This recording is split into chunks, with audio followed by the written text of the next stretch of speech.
안녕하십니까. 저는 코트라 무역데이터 본부장 유재원입니다. 저는 비즈니스 과학자라고 생각합니다. 왜냐하면 데이터와 디지털 기술을 활용하여 끊임없이 효율적인 방법으로 우리 기업이 해외에 시장 진출하는 방법에 대해서 고민하고 연구하고 또 토론하는 것을 좋아하니까요.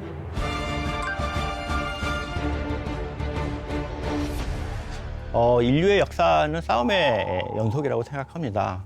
과거에는 이제 무력을 통해서 이제 영토를 점령하고 그래서 자기네 시장을 확대하는 방법을 취했었는데요. 최근에는 싸우지 않고도 전쟁에서 이기는 방법을 알게 되었습니다. 그것이 바로 무역이 무기가 되는 이유인데요.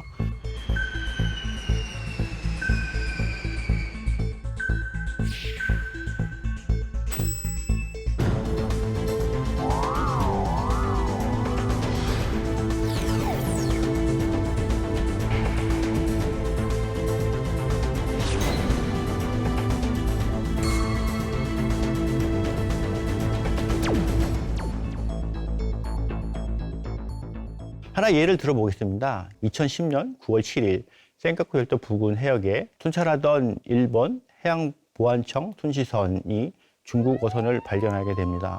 센카쿠 열도는 바로 여기 동중국해에 있는 무인도인데요. 청일전쟁에서 승리한 일본이 자국 영토를 편입해서 점유하고 있지만 최근 일본과 중국이 영유권 문제로 영토 분쟁이 지속되고 있는 지역입니다. 이 센카쿠 열도에서 중국 국적 어선이 발견되었으니까 일본 해안보안청은 태각과 것을 명령했는데요. 하지만 중국 어선은 이를 무시하고 조업을 계속했고 갑자기 일본 순시선에 일부러 충돌해 일본 어선, 일본 순시선 두 척을 파손시켰습니다. 이에 일본 해상보안청은 이 어선의 선장을 국무집행방해죄로 체포하고 조사를 위해 연행을 했는데요. 중국 정부가 이에 대해 강력히 항의했습니다. 하지만 일본 정부는 선장에 대해 국내법에 따라 기소하는 사법적 절차를 굳히고 9월 19일에 구두 연장을 결정했습니다. 그런데 며칠 후 9월 24일 나하 지방경찰청의 한 검사가 갑자기 선장의 행위에 계획성이 없으며 중일 관계를 고려한다며 중국인 선장을 석방한다고 발표하였습니다. 일본은 왜 입장을 바꿔 중국인 선장을 돌려보냈을까요? 중국이 히토리 대일본 수출을 중단하는 등 무역전쟁의 포문을 열고 일본 제품의 불매운동, 일본 관광 금지 조치 등 전방위 규제에 들어갔기 때문입니다.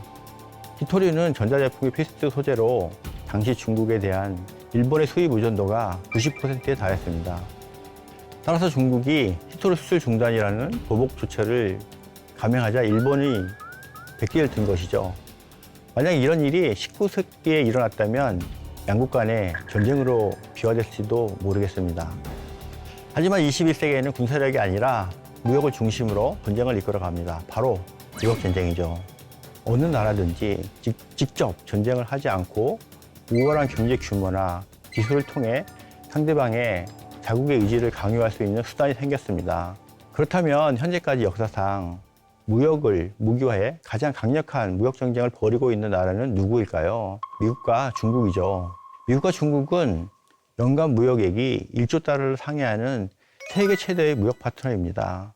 그런데 이들이 적대적 관계를 가지고 무역 전쟁을 치르고 있습니다. 2018년 7월 미국이 중국이 WTO 공정무역을 위반했다고 비판하면서 중국으로 수입하던 알루미늄, 자동차, 돼지고기 등 800여 개의 품목에 대해서 25%의 관세를 부과하며 무역전쟁의 포문을 열었습니다. 미국은 중국이 WTO의 최애국 대우, 내국민 대우, 그리고 인권보호 등 공정무역을 위반했다고 중국을 비판했습니다. 여기서 최애국 대우는 어느 나라든지 회원국 간에는 차별 없이 자유롭게 무역을 보장하는 것이고요. 내국민 대우는 수입 상품에 대하여 내국 상품과 차별을 두어서는 안 된다는 것입니다. 중국은 사회주의 계획경제 체제로 국가가 기업을 직접 운영하거나 지원하는 방식으로 시장에 개입하면서 외국 기업에 대한 시장 개방에 대해서는 굉장히 부정적인 태도를 견지하고 있었습니다. 중국은 예를 들어서 뭐 어떻게 디지털 기술을 활용해서 굉장히 많은 이제 데이터 같은 걸 수집을 하고 있고 그런 것들이 이제 알리바바와 같은 그런 이커머스 플랫폼에서 활용돼서 이제 어떤 데이터 기반의 경제를 활성화시키는 그런 원천이 되고 있는데 반대로 외국 기업이 이제 예를 들면 구글 같은 게 되는 거죠. 어떤 상거래와 관련된 정보를 수집하려고 하면 그것에 대해서는 중국 정부는 이제 굉장히 못하도록 하는 그런 정책을 펴고 있습니다. 다시 말씀드려서 중국 기업에 대해서는 그런 부분을 대해서 관대하고 외국 기업에 대해서는 그런 걸 차단하는 이중적인 정책을 펴고 있는 것이죠. 오늘날 무역전쟁은 관세전쟁에서 공급망전쟁, 더 나아가 기술전쟁으로 진화하고 있습니다. 즉, 이전까지 무역전쟁은 분명한 실체가 있는, 예를 들면 차, 곡물과 같은 유형 상품의 불공정한 거래를 이유로 했다면 현재의 미중 무역전쟁은 유형의 지식재산권, 분쟁이 그 시발점이라는 게 좀 특이한 것입니다. 표면적으로는 미국이 먼저 무역전쟁을 선포한 것처럼 보이지만 실제로는 무역전쟁의 도발은 중국이 먼저 했던 것입니다. 이전에 없었던 지적재산권을 해킹하고 무형재산을 침해했던 것이죠.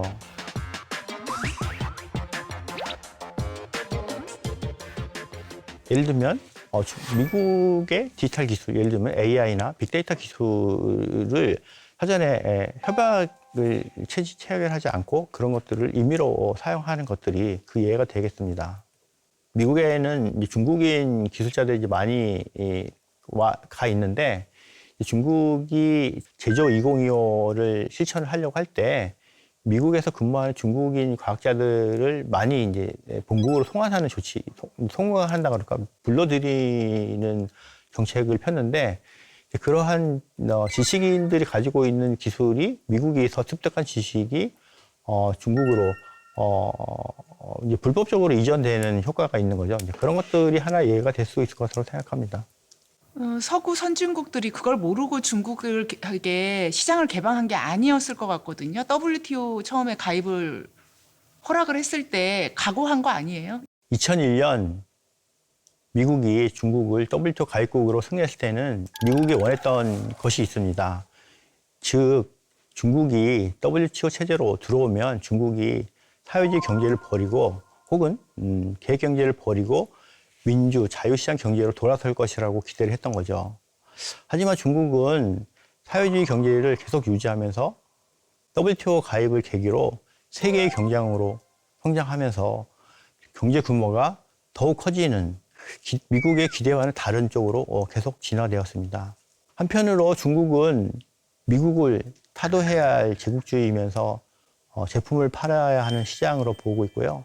미국은 중국이 자유민주주의 시장 경제로 바뀌기를 희망했지만 결국엔 세계 최대의 생산기지로서의 중요성만 부각시키는 결과를 초래했습니다.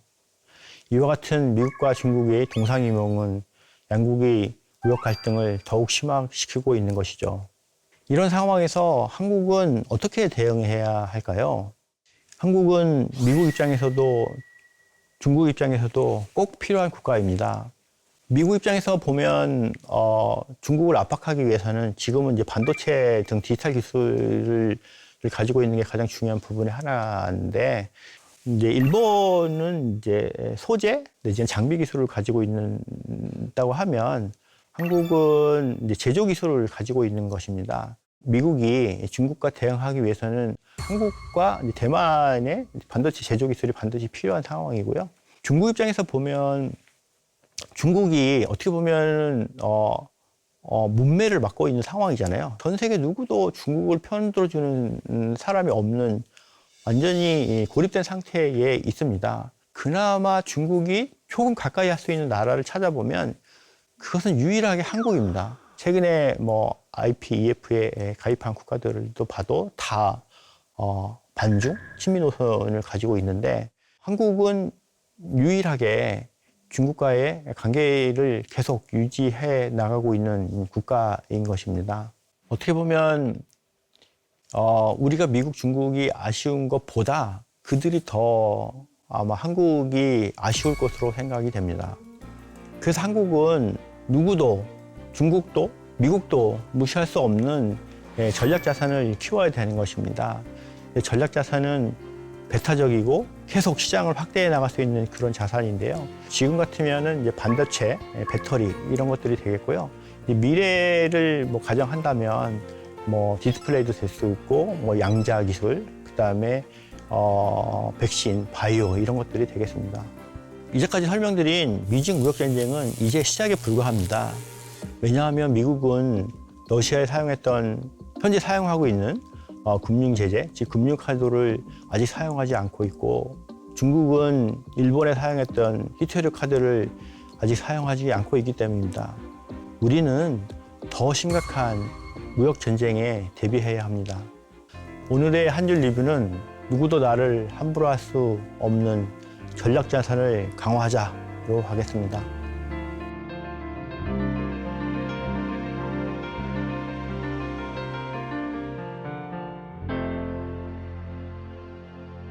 Caught up in my tape.